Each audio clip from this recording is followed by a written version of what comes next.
మాటలు మాకు కాదు అని చెప్పడానికి కాదు, ఏ సందర్భమునైనా ఏ తరమునకైనా అవి సహాయం చేస్తూ ఉన్నాయి. మనం చదివిన లేఖన భాగంలో 3వ వచనములో ఒక ప్రశ్న ప్రారంభమవుతుంది. సూర్యుని క్రింద నరులు పడుచుండిన పాటు అంతటి వలన వారికి కలుగుచున్న లాభమేమి అనే ప్రశ్న. ఈ పుస్తకంలో ఈ ప్రశ్నకు జవాబులు చాలా రీతులుగా ఇస్తూ ఉన్నాడు. ఈ రోజుల్లో అప్పటి నుండి ఇప్పటి వరకు విశ్వవ్యాపకముగా లోకమంతటికి అవసరమైన ప్రశ్నగానే, లేక ప్రతి వారు కూడా ఎవరినన్నా నేను మిమ్మల్ని ఏదైనా చేయమని అనుకోండి, చిన్న పిల్ల కూడా ఏమడుగుతారు? నాకేంటి లాభం, నాకేంటి లాభం. ప్రతిరోజు మానవుడు ఆశించేది లాభము. నేనే విధంగా ఈ పని చేయడం ద్వారా, ఈ ప్రయాస ద్వారా నాకు వచ్చే లాభము ఏమిటి అని చెబుతూ ఆ ప్రశ్నకు వింతైన జవాబును తెలియపరుస్తున్నాడు. ప్రశ్న ఉందంటే తప్పకుండా ఏముండాలి? జవాబు ఉండాలి. మామూలు జవాబు ఉంటే కుదరదు, ఏదో జవాబు రాసిస్తే కుదరదు. ప్రశ్నకి ఏ జవాబు రాయాలి? సరి అయిన జవాబే రాయాలి. లేకపోతే మామూలు సున్నా కాదు, బండి సున్నా, గుడ్డు సున్నా వస్తుంటుంది. కాబట్టి ప్రశ్న అయిన తర్వాత జవాబు కూడా చక్కగా ఉండాలి. కొంతమంది నీ పేరేంటి అని అడిగారు అనుకోండి, చిన్నపిల్లలు చక్కగా చేతులు కట్టుకొని తెలుగులో నా పేరు అని చెప్పడం రాదు కనుక మై నేమ్ ఈజ్ అంటేనే మనకు ఎంతో ఆనందం వచ్చేస్తుంది. ఇంకొకరేమో నా పేరు ఇదండి అంటారు. 3వ వారు అంటారు నా పేరు నీకెందుకు అన్నాడు అనుకోండి, మీకు నవ్వుతుందా? దగ్గరికి అందితే అందుకుందాం అన్నంత కోపం వస్తుంది. నా పేరు నీకెందుకు అని అనగా ప్రశ్నల్లో కూడా చాలా విషయాలు మనుషులను ఇబ్బంది పెట్టేవే ఉంటూ ఉంటాయి. కానీ సొలొమోను భక్తుడు అద్భుతమైన రీతిలో ఈ ప్రశ్నకు జవాబు ఈ పుస్తకం అంతటిలో రాస్తా ఉన్నాడు. 12 అధ్యాయాలు ఉన్నాయి.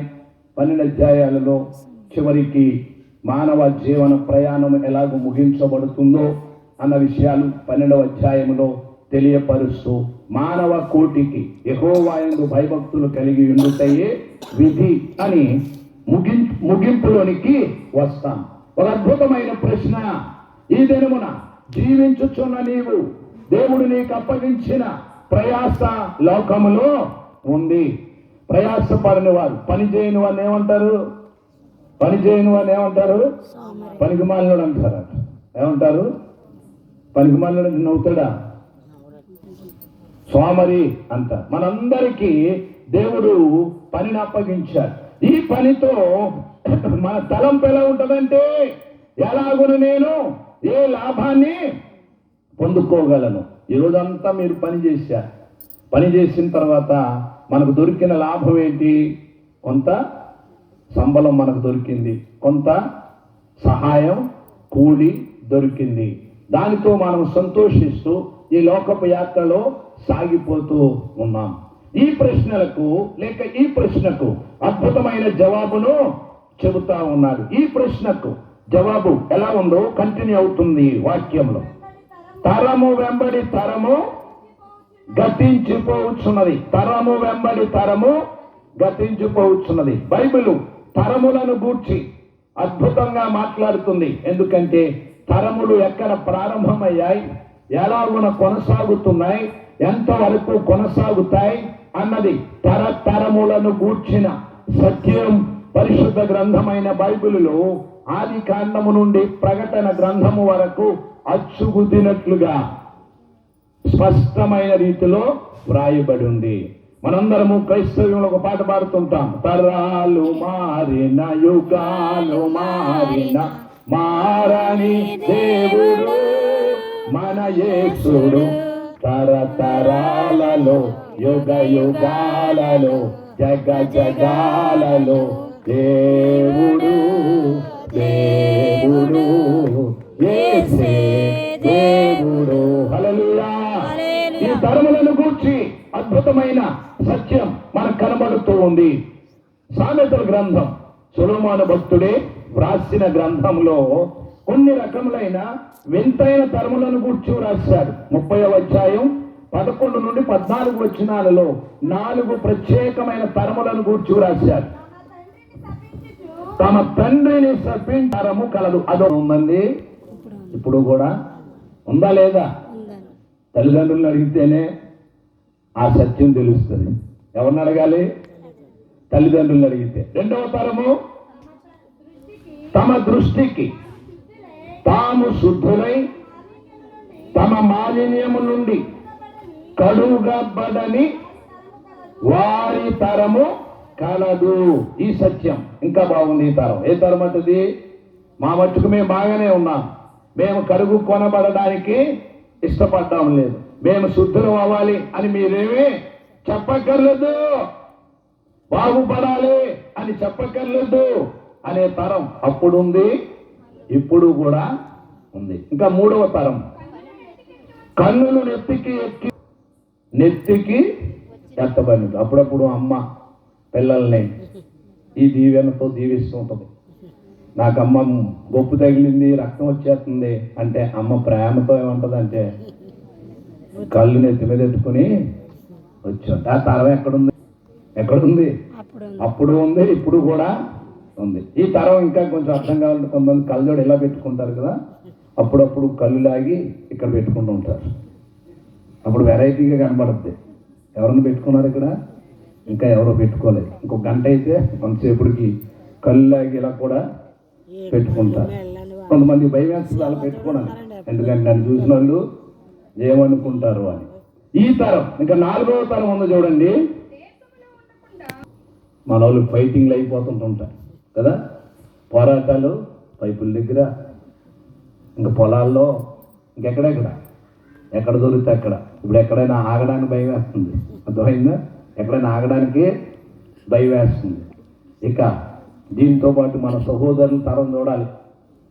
ఆ కొట్టుకాడి నుంచి వచ్చినప్పుడు ఎలా ఉంటుందో అలా నువ్వు పాడరువా అంటుంటారు.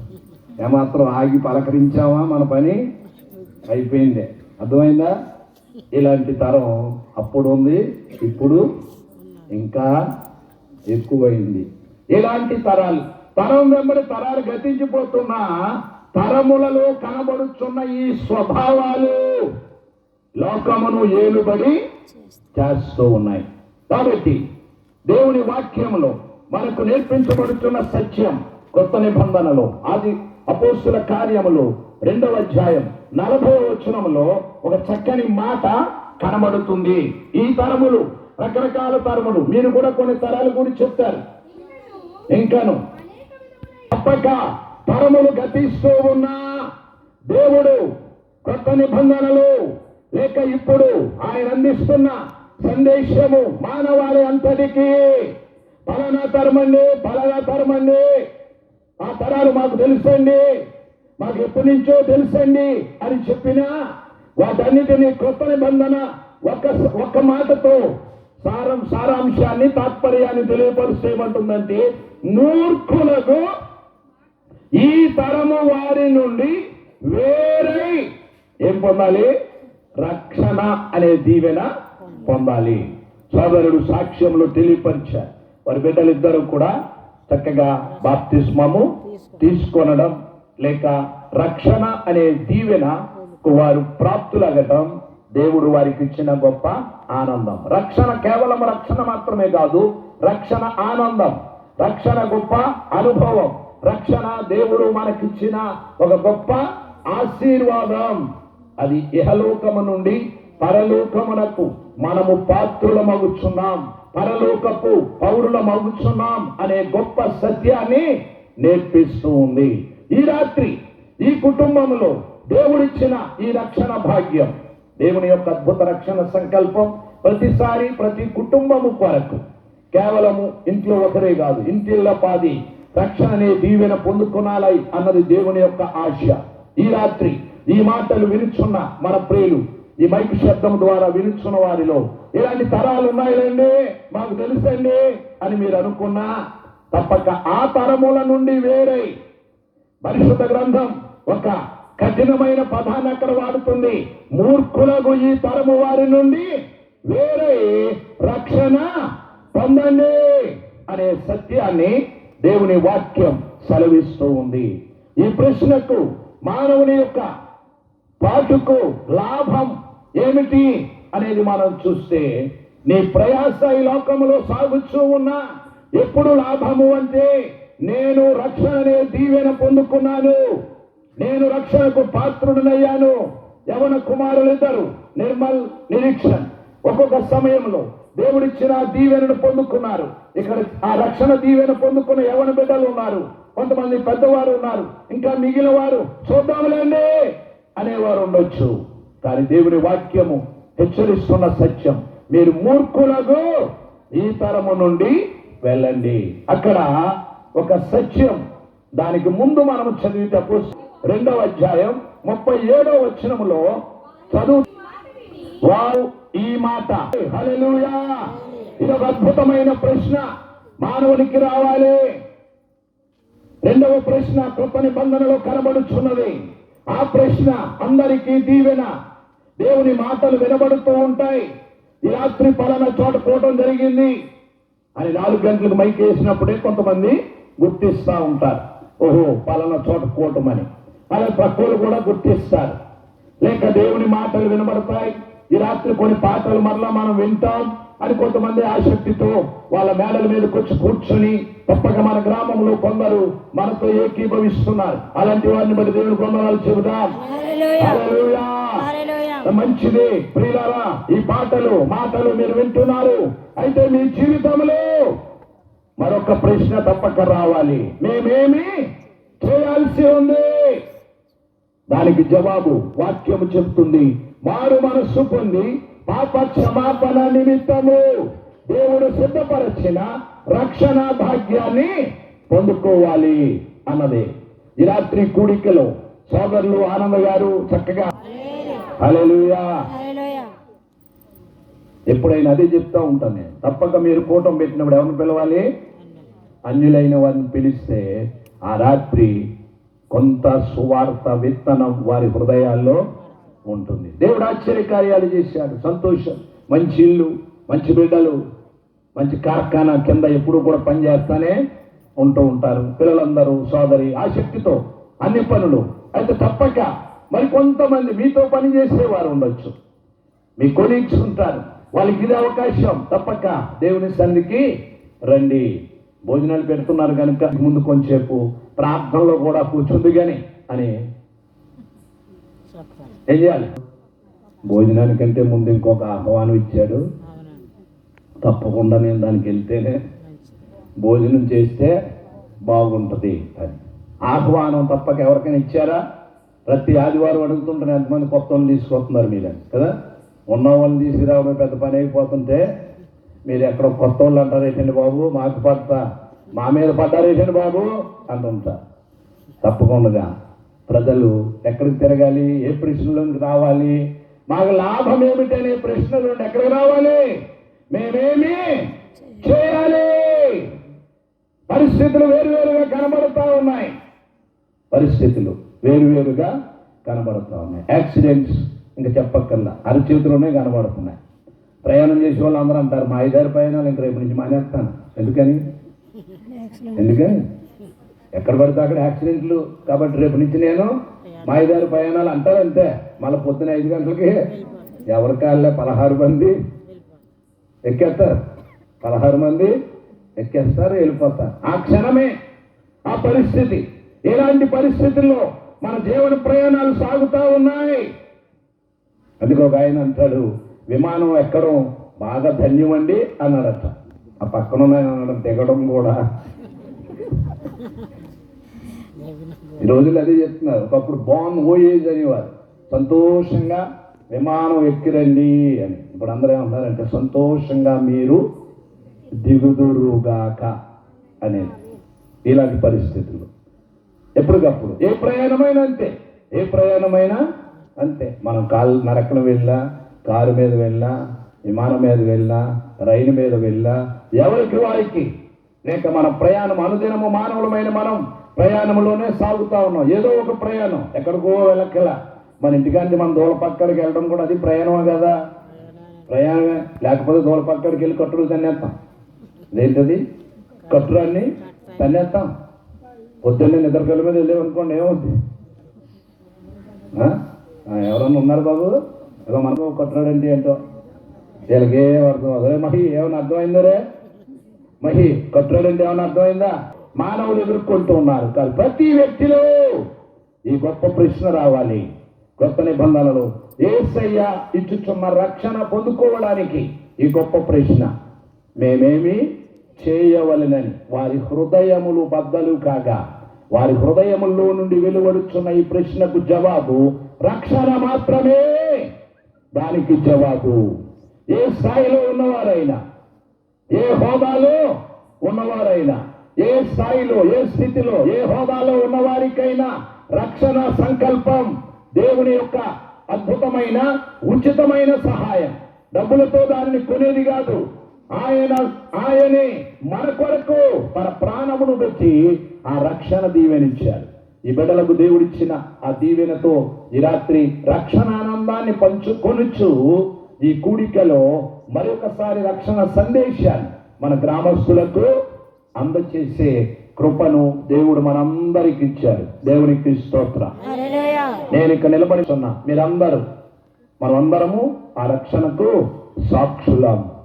మరొకసారి బిడ్డలు ఈ ప్రాంతానికి మీరు వచ్చినప్పుడు, మరి కొందరికి మనం కనబడినప్పుడు మరొకసారి రక్షణ సందేశం అందించబడుతుంది. ఈ విధంగా మరి ఆ భాగంలో చాలా విషయాలు ఉన్నాయి. 3 ప్రాముఖ్యమైన విషయాలు మనం చదివిన. ఒక్కడేనా? సూర్యుడు ఎంతమంది? ఒక్కడే ప్రపంచమంతటికి. ఈ ప్రపంచమంతా ఎవరిని చూస్తుంది? సూర్యుడిని చూస్తుంది. ఈ సూర్యుని గూర్చి పరిశుద్ధ గ్రంథం చెప్తున్న సత్యాలు, సూర్యుడు ఉదయిస్తాడు, సూర్యుడు అస్తమిస్తాడు. ఇంకా పలు చోట్ల వాక్యం చెబుతుంది, సూర్యుడు తన పదములు పరుగెత్తనుల్లసించున్నట్లు ఆసక్తితో ఈ ప్రక్క నుండి ఆ ప్రక్కకు తిరిగి వచ్చుతున్నాడు. ఎప్పుడైనా కనబడలేదనుకోండి, అప్పుడు మనం ఏం చేస్తాం? సూర్యుని ఇలా పెట్టి చూస్తాం, అంటే అప్పుడైనా కనబడతాడేమో అని. సూర్యుడు ఈ భూమి మీద మానవులకు నేనును దేవుణ్ణి కనపరుస్తున్నాను అని చెబుతున్నాడట. ఇక తరువాత గాలిని గూర్చి వాక్యం చెబుతుంది. అబ్బా గాలేయడం లేదు అని వేసవకాలం చాలా సార్లు జ్ఞాపకం చేసుకున్నాం. ఫ్యాన్ తిరుగుతున్నా సరే ఏమేస్తలేదు, గాలి వేస్తుంది. గాలిని గూర్చి చాలా వచనాలు దేవుని వాక్యములు. దేవుడు తన ధనాగారములో నుండి గాలిని రావింప చేస్తాడు అని. గాలి ఏ సత్యాన్ని నేర్పిస్తుంది? దేవుడు ఉన్నాడు సుమి అనే సత్యాన్ని. తరువాత నదులు, తరువాత నదికి పక్కనే ఉన్నాం కాబట్టి మనకు బాగుగా నదులను గూర్చి మనకు కొంచెం అవగాహన ఉంది. నదులు, సముద్రాలు, మహాసముద్రాలు ఇవన్నీ జలములతో కూడిన ఇవన్నీ కూడా ఎవరిని జ్ఞాపకం చేస్తున్నాయి? దేవునిని జ్ఞాపకం చేస్తూ ఉన్నాయి. కాబట్టి నరుడా, అనుదినము వీటిని అనుభవిస్తున్నావు. సూర్యుని వెలుగును అనుభవిస్తున్నావు, దేవుడిచ్చిన గాలిని పీల్చుకొని జీవన ప్రయాణాన్ని చేస్తూ ఉన్నావు. జలములు మనకు దేవుడిచ్చిన రీతిగా మన ప్రాంతమందు జలములు చాలా సమృద్ధిగా ఉంటాయి. మనకు బాగుగా మనం అనుభవించే ఈ విషయాలు. ఈ విధముగా మనం ముందుకు సాగుతూ ఉంటే 10వ వచనంలో ఇదిగో కొత్తదండి, ఇదిగో కొత్తదండి, ఇదిగో కొత్తదండి అని అంటుంటే మన వాళ్ళు అంటుంటారు కొత్త వింత, తర్వాత అది మీకు తెలుసు. ఓకే, కానీ ఇది కొత్తదంటే చాలా మంది ఇది కూడా ఓల్డ్ మోడల్ అండి అని. ఎప్పటి నుంచో ఉన్నది. వాటన్నిటి యొక్క ఉనికి ఎవరిని జ్ఞాపకం చేస్తున్నాయి?